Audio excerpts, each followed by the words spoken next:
You think you're pretty cool with your fancy calculator, but everybody knows that's just for show. You call that a groove? Brother, step back off the fader and trade your drum machine for some Listerine. Well, I might be old school, but I know how to dance. I know how to pull up my pants. Now let me show you a thing or two. I'm almost old enough to be your dad, but I'd rather be old school than a brand new fad. Brand new fad. I ain't a brand new fad. No, right now. And you know, the thing is, people like that, you know, okay, there are bands and there are bands, but the most iconic bands like P-Funk, like Earth, Wind and Fire, you know, like those iconic bands like that, they're, because they have it's a double threat, because they're very together musically and personally. Their personalities have a really big effect on how they play, and so when the personality is there and the musicianship is there, that's when it becomes iconic. At that point, I mean, you know, they're band, like I said, they're bands and they're bands, you know, but when you have the personality plus the musicianship, I mean, and that's why there will never be another P-Funk like that, like, you know, like the guys that created that sound. You know, I mean, the P-Funk All-Stars, you know, they're good, but they're basically, to me, they're basically a P-Funk cover band, is what they are. That's what the P-Funk All-Stars are. I mean, George is the only, you know, now is the only original one in here. But musically, I mean, George didn't have a lot to do with what went on musically, because he's not really a musician. George is a groove maker. You know, he's not really a great singer either, but George is a groove maker. It was his conception. He's the conceptualizer. All the language that's used on the album and all the, you know, and all of that was his conception. And of course, it was brought to life by the artist, Overton Lloyd. You know, with his artistry, he's the one that brings the images that George talks about. He's the only one that's, you know, to me, he's the only one that's been able to do that. You know, to bring the images that George sees in his mind to, you know, to put down on paper that you could actually see. You know, he's the only one that's been able to do that. But at any rate, but those guys, you know, and their personalities is what made that band iconic.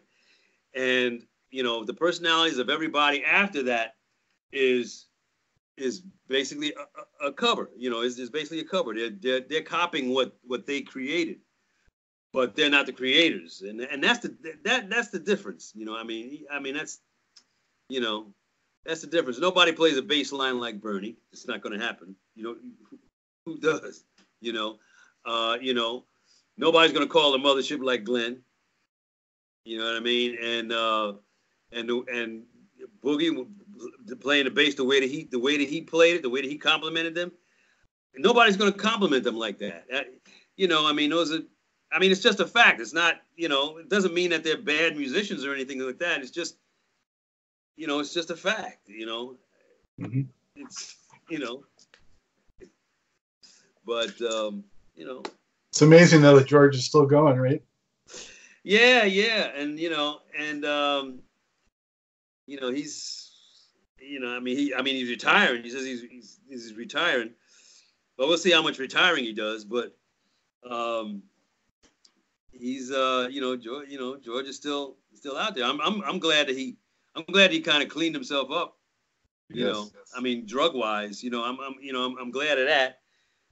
You know, because, you know, I guess it almost came to a point where, you know, you would think that, you know, George, if he stopped doing the drugs, he would die, you know, because, I mean, back when I was there, I saw, you know, punch bowl full of coke, and that's a lot, you know, and I saw George, you know, just just put his head right in the bowl.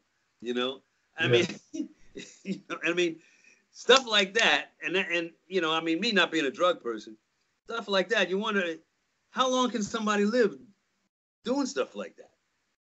You know, but I mean, George survived, and God bless him. Did you feel ostracized or left out at all because you were not particularly? No, actually, no. I mean, when I first got in the band, you know, George told me, he said, "So you don't smoke or drink, huh?" I said, "Well, we've turned preachers around." You know, so you know, I'm just telling you. I'm not saying I'm just telling you. You know, but they didn't turn me around, needless to say. But they didn't make me feel. They didn't make me feel ostracized at all. No, you know, and that was a good thing. That was to their credit. They didn't, you know, I mean, they just said, all right, well, you know, you do your thing. You know, we do ours, you do yours. You know, I mean, it was you know, it was there was real camaraderie. There was, you know, that's a, you know, that's a good thing. Well, I'm with you on a lot of things you've said, but on the drug side of it, you know, I was a disc jockey at clubs and mobile DJ through the late 70s and throughout the 80s, and you know, guys would put, you know, cocaine on my mixing board, you know, intended for me, right. And when I still said, "Nah, I'm cool," they thought I was insane. Yeah. I know. I mean, it's, you know, the whole sex, drugs, and rock and roll thing. You know, I mean, I can't say what goes on in people's minds that, you know, that makes them want to do drugs, where they feel that maybe they feel it makes them creative or what. But you know, it's just like, you know, I was talking to Dennis Chambers about this, and Dennis was, you know, I mean, Dennis was in the band and all, and he's, you know, he's drug free. He's never done drugs. He's, you know, anything like that. And like, it's a choice, just like everything else in life. Life is a bunch of decisions, you know, that you make about how your life is going to go. You know, nobody put a gun to my head and said, "You got to do drugs because you're in this band." Nobody put a gun to anybody's head in the band. You know, nobody made anybody do drugs. I mean, you know, these are grown people. They, you know, do their life the way that they want. But, you know, but it's the stigma, the whole stigma of the sex, drugs, and rock and roll it's all a crock, because it's all about choices. You know, it's just like everything else. You know, There's this peer pressure. Yeah, and if yeah, exactly, and you know, if they feel that they need to do this in order to fit in, and you know, I mean, I don't understand the mentality of it, but you know, I mean, you know, and it's something I think you have to have a calling for. You know what I mean? I mean, where you have a penchant for. You know, I mean, you know, if so, you know, it's one thing to dangle a joint in front of me, and to dangle it in front of, you know, somebody that smokes it a lot. You know, there's going to be a different reaction, obviously. You know, and it's like, you know, a person like that, they have a penchant for it, or they feel they need it. You know, I mean, you know, like a drug, a drug addict too. Yeah. Yeah, a drug addict will do drugs knowing that drugs will kill him, but they do it anyway. Why? Yeah. Who knows? You know, I don't know. Yeah. And you know, in doing these shows I do, it's no coincidence that so many of the musicians that are still with us, still in good condition, still can perform, are the ones who did not do as much of that. Generally speaking, George notwithstanding. But right, yeah. In general, you know, so yeah. I mean, you know, when I did the Rolling Stones album, I mean, the only ones that, because I wrote arrangements and played on Steel Wheels and Undercover of the Night, those two albums, and played on Mick Jagger's 2 solo albums. Now, Mick Jagger I mean, the only ones that I met was Mick Jagger and Ron Wood. Those because they were producing it. Mick Jagger, he did drugs, used to, like, but he doesn't, he doesn't do it anymore. But he drinks. He's a drinker, and I at the sessions, yeah, Jagger, he was tipsy. He was high, from drinking, but it didn't impede him at all. He knew exactly what he was doing. He knew exactly what he wanted. You wouldn't, when he's telling you what he wants, you never think that he was high or half drunk. He was complete. He had his senses completely. His wits about him. And so like I said, people like him. I guess George would fall into the same category. I mean, functional intoxicant. Yeah, right, exactly. They, it doesn't impede them at all. They're able to get it done, and still, So, hey, some folks are like that. So was Fuzzy Haskins still around on that tour, or had he already left? No, he had already left. Him and Calvin Simon, Ray Davis, he was still there. Ray Davis was still there. Grady was gone. Huh? Grady also left. Yeah. But I got to tell you, the footage I've seen from that tour of Hampton playing Cosmic Slop and Maggot Brain. Mm-hmm. Yeah. Wow. yeah. And he was, he was another guy that, because of his musicianship, he could play it night after night, and just mesmerize. I mean, mesmerize the audience, yes, but mesmerize us because we hear it night after night. The audience doesn't. We hear it night after night after night. But when you can memorize us who hear it every night, and he mesmerized us every night, and we hear it at the same time. It's the same. That's saying something. You can mesmerize the people that hear it every night. So. Yeah, he's one of my favorite players of all time. My favorite P-Funk player above Hazel or Blackbird or Gary. Yeah. No, I agree. I definitely agree with that. And he's still around, but not playing with George. That's too bad. Yeah. I still keep in touch with him too. Because I was a couple of years ago. He had there was a mutual friend of ours, a guitar player named Kelton Cooper, who was helping Mike get his own solo career together, and I was going to be a part of his business. It was the Kid Funkadelic Band, but Mike, I think because a lot of it because of his drug use early on, he's really scattered, so embarking on a solo career or trying to get a band together and all right now is just not in his DNA. He's just not focused enough to really do it, and that's what Kelton was trying to help him do.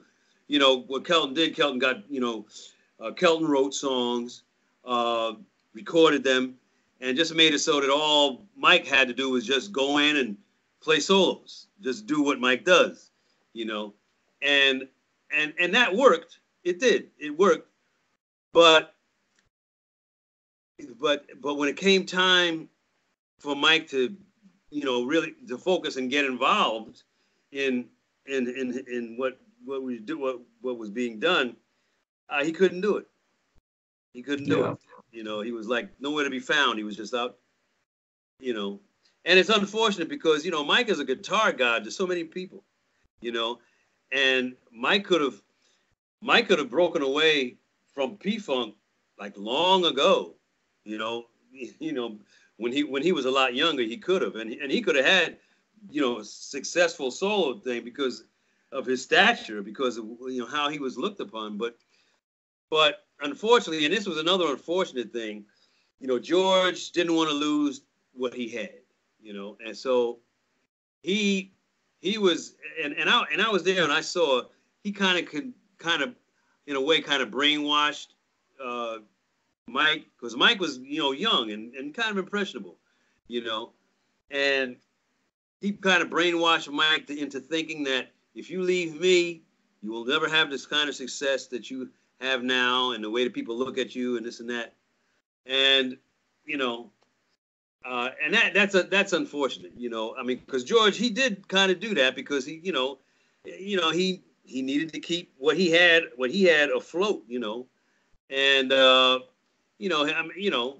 George just wasn't a saint, and so he did what he felt he had to do to keep his thing fine, which was fine, but it impeded the progress of everybody, of other people. Say that's what happened with the Brides of Funkenstein. The Brides of Funkenstein, when they first came out, and they were getting a lot of notoriety, but George kind of pulled back on that. You know what I mean? When if it looked like it was going to get too big, then George kind of pulled back, and that was unfortunate. That was unfortunate. Yeah, well, and I communicate with Mike, and really where he's at now, he doesn't feel comfortable doing like what you and I are doing right now. Mm-hmm. So that's unfortunate too. Yeah, but glad he's still getting out there on stage from time to time and still playing. Yeah, he's still does, because lately he's been doing stuff with the 420 Funk Mob, Clip Payne's group. Yeah, I like their stuff because they'll do more of the obscure. Right. Yeah. Yeah. So before last thing with Parliament, for this record anyway, how did the solo for Flashlight come about, and how was it executed, and did you have any idea it would become what it's become? A lot of people ask me that question, actually, because I had was doing sessions for Public Enemy, and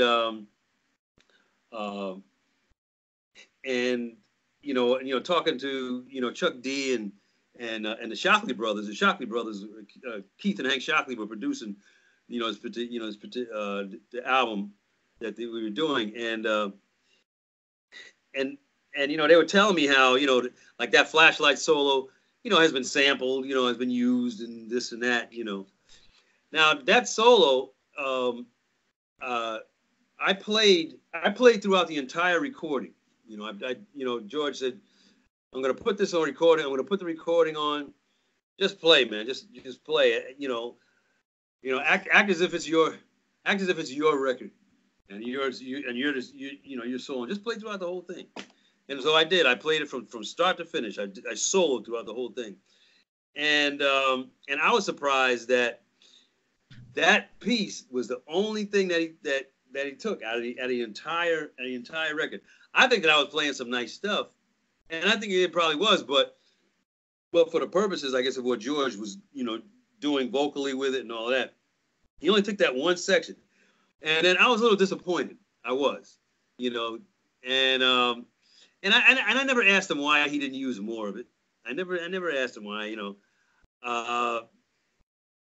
mean, because it's his record, but then I started getting all this feedback from that. I mean, the thing is only like about 4 measures long, and I was amazed. I was amazed at I was amazed at all of the feedback that I got off of that record. It really amazed me. And they said that people were sampling it, and I didn't expect that people would even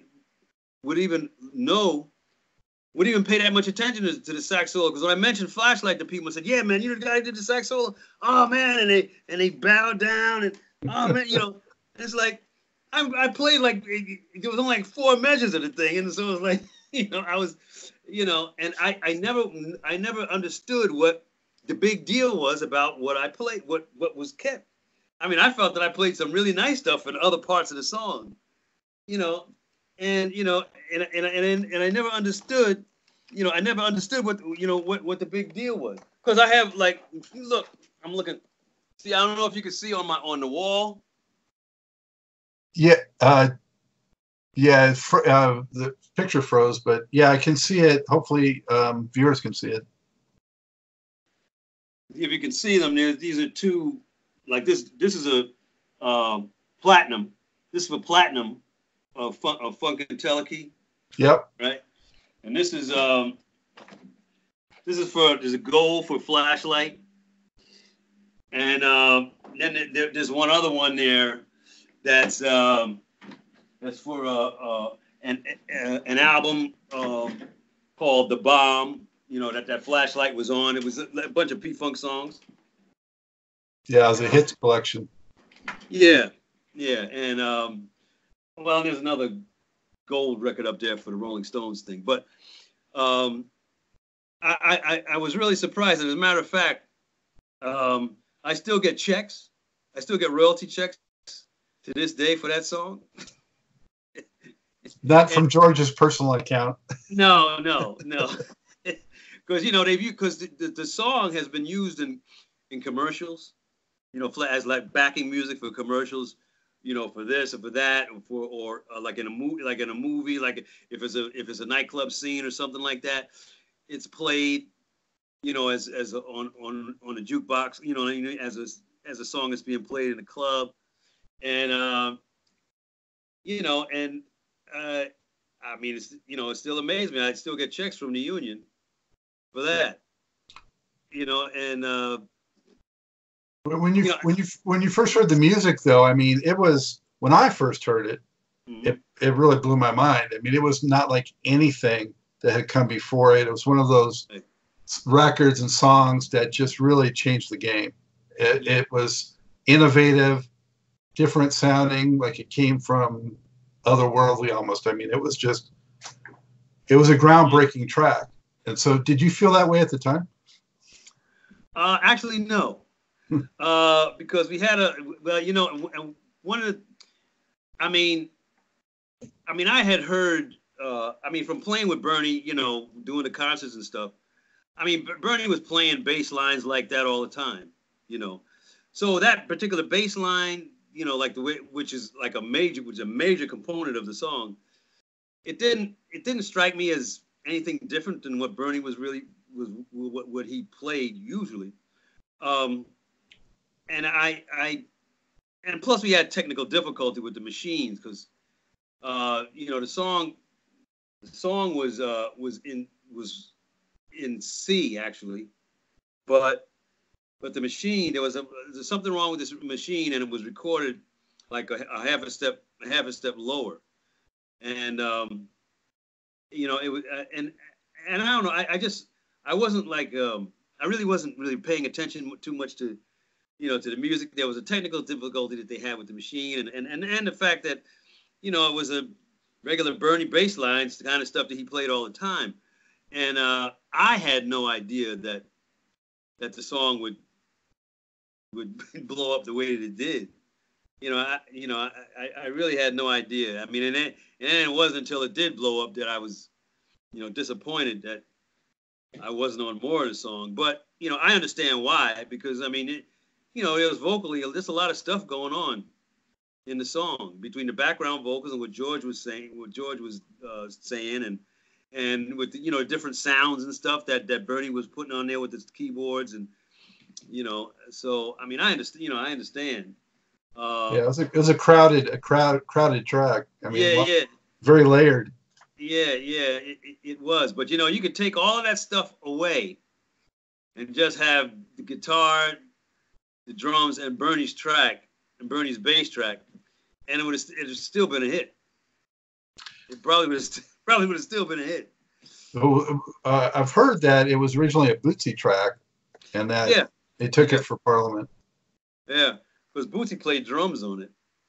Bootsy was the one playing drums because it was Bootsy and I think, no, it wasn't Catfish. No, I don't think Catfish. I'm not sure now, because I was always under the impression that Catfish Collins was playing playing the guitar part. You know, and because Bootsy was playing drums. I know that, but you know, but as I say, you know, a lot of you know, musically, George didn't have a lot to do with, you know, musically it was Bootsy, Glenn, Gary, and Bernie that really had, you know, had to do with the musically of what was going on. But you think they might have found more room for your sax solo on that extended like 10-minute 12-inch, you know? yeah, right. I know. I mean, on the single, the sax solo is not even there, but on, you know, it's only on the album version, and yeah, that's another thing I thought about too. As long as the song is, you couldn't find a bit more space, but you know. But I'm you know, I'm grateful that the tune did what it, because the bottom line is, look, even if they had to put more space in there, number one, my checks wouldn't have been any bigger. number two, probably, you know, people coming up to me, you know, and saying how much they like the solo, they, you know, they wouldn't have done that anymore than they would have done now. You know what I mean? So it all comes out in the wash, you know. Well, you know, we talked a lot about Parliament, but on that tour, how tight, in your opinion, was Bootsy's Rubber Band opening that? I mean, because they were incredible. Oh yeah. When they first came out, I mean, they were blowing people away, man. And Fred has to take credit for that, because Fred was his musical director, you know, and he's the one that, you know, with all the cuts and all that stuff, you know, and it was almost like a James Brown show, you know. I mean, you know, Bootsy being, you know, Bootsy was very tall, and the costumes that he wore with the glasses and all that, and all the sparkles and stuff made him really larger than life. You know, he wasn't, you know, rather, he wasn't just the bass player playing in the band. I mean, naturally, it was Bootsy's band, and he was featured, but he was featured like in a way that was really dominating. You know what I mean? And it made him much larger than life. You know, I mean, the way the show was, I mean, it was perfect for, it was perfect for him. You know, I mean, his coming out, his debut thing was all that. You know, because he came out hard. He came out hard, man. I mean, and it was, you know, and the band was, you know, dynamic band, you know, with Frankie Cash and you know, and Razor Sharp, you know, Johnson, and, you know, and Catfish, and I mean, you know, Mudbone, you know, that group of people, you know, you couldn't beat it. And you got Fred Maceo there. I mean, forget it. You know, forget it. Yeah. It was going to be hard hitting. Yeah, it was, you know. So, you know. So let's try to move on a little bit. Here's that first and only Quasar record, right, which was Glenn Goyne's group. And what were the, you know, events that transpired that, you know, led to Glenn doing that and you being part of it? Well, Glenn, I had known Glenn actually since before he got into Parliament, because, you know, there was a group in Plain, because, you know, like, you know, I was playing in bands and stuff, you know, and in Plainfield, New Jersey, there were a whole lot of bands there. You know, Plainfield is like the home of the funk, you know, and there were a lot of different bands and funk bands. And I was playing in a group that Glenn played in called the Bags. And that's when I first met Glenn. And it was just before he got into Parliament. And so Glenn and I knew each other. Then, you know, got into Parliament, and we, you know, were playing together, this and that, you know. And Glenn was producing Quasar. Quasar is actually was Kevin Goins' group. It was his group. Glenn was producing them. right? And so they had already done recording in Detroit for Armin Baladian for Westbound. They had already done that by the time, I left Parliament. By the time Glenn and we all left Parliament, they had been already done the Detroit stuff, and they had signed a deal. They had signed their deal with Arista, with Clive Davis, and as a side note, Glenn was the first African American to produce any Arista record. He was the first one. Prior to that, there was no black artist produced any record on Arista. And he was the first one. But at any rate, so Clive trusted him. Clive trusted him. But at any rate, he had to deal with Arista. And so Glenn liked my plan. He liked the way I arranged, and so when we all left, Glenn wanted me to work with the group, and it's as simple as that, actually. And so I started working with them. And so you were on tracks like Funk with a Big Foot and Funk with Capital G and Funk and Roll and all that great stuff. Yeah, all the horn stuff. All the horn stuff I did. And Monica Peters was the trumpet. She was the trumpet player in the band, and I did all. I was one of the musical directors of Quasar. Once I left, once I got involved with them, because they were together before I got involved. But once I got involved, I was one of the musical directors. Me and the keyboard player. And Quasar was street kids from Plainfield, and they could play their asses off, but Glenn was the unifying force. Glenn took their whole street attitude and vibe,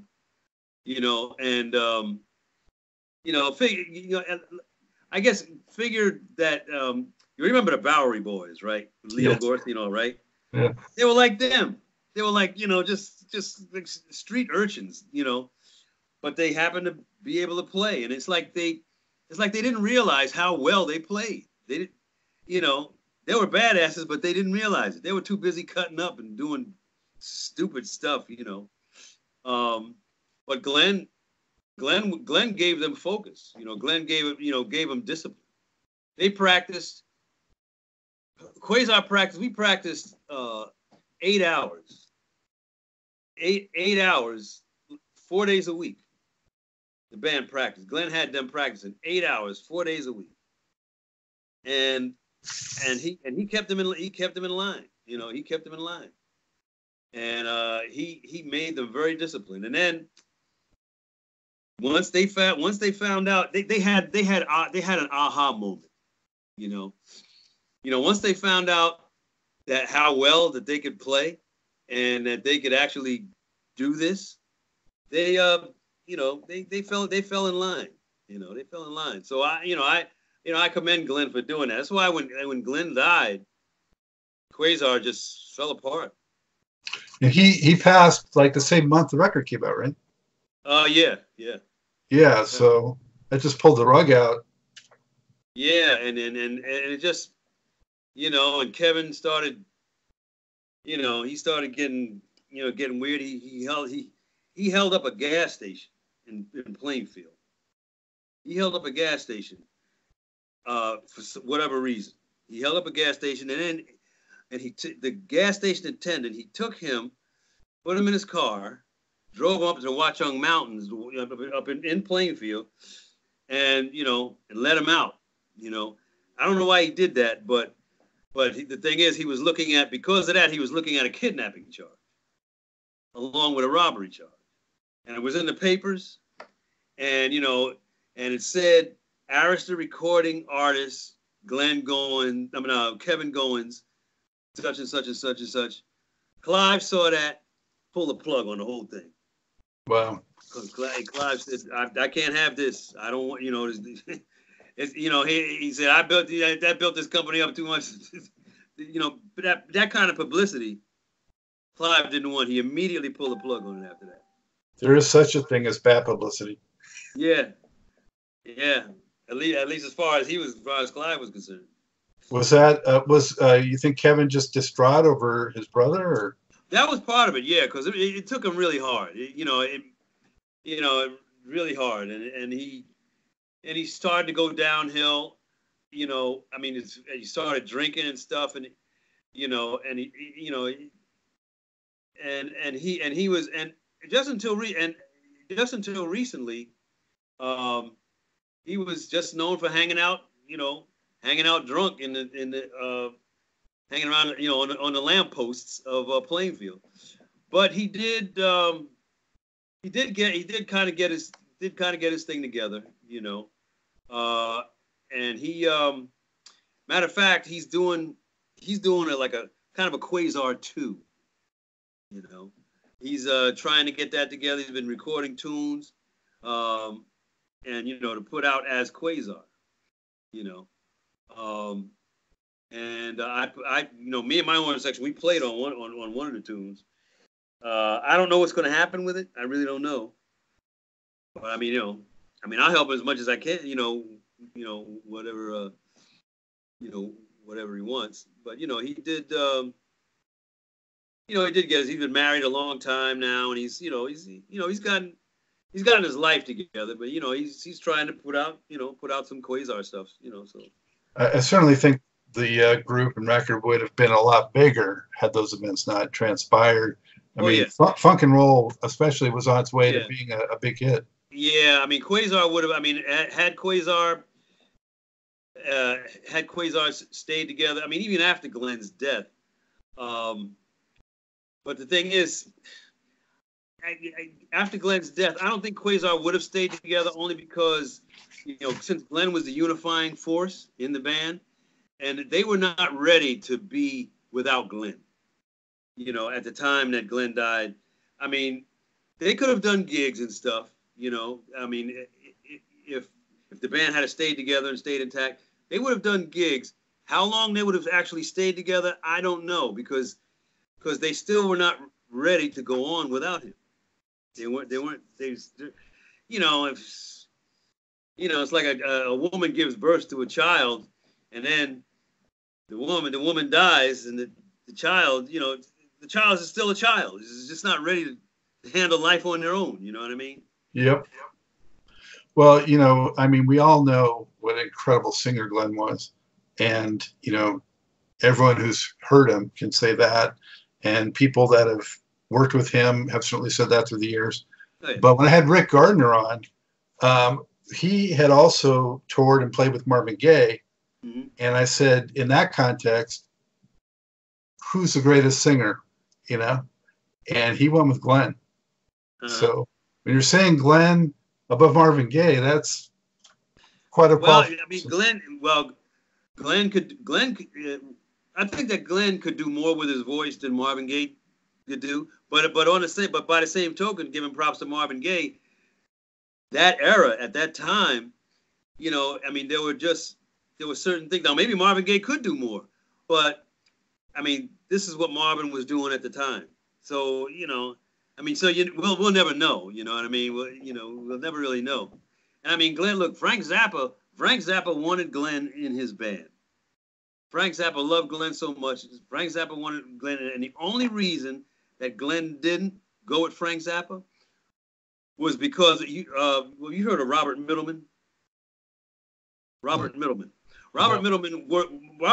was, you know, like Archie Ivy and Vickers, and you know, he was involved. He was one of the managers of P-Funk.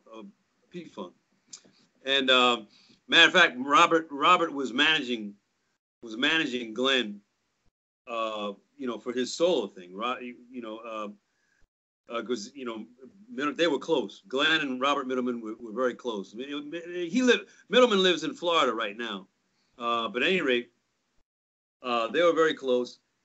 And the only reason that Glenn didn't go with Zappa was because of Middleman, and because Glenn at the time was making $250 a week from from George. This was close to the time, a little bit after Glenn joined. You know, like maybe about a year after Glenn joined.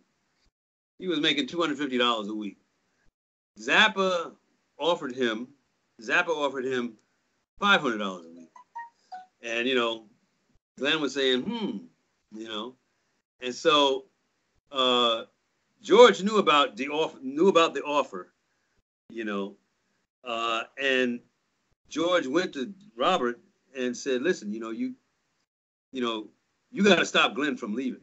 You know, I know, you know, you're close, and, you know, Glenn came to me and told me about the, you know, Zappa thing, and, you know, and so Robert said, okay, Robert said, the first question I need to ask you, George, is, can you match that offer? Can you match that offer? And George said, no, I can't. I can't match that offer. You know, which, you know, he probably could. He probably could have, but I don't think he wanted to. At any rate, so Robert said, well, okay, well, I'll see what I can do. So he went to Glenn and he said, Glenn,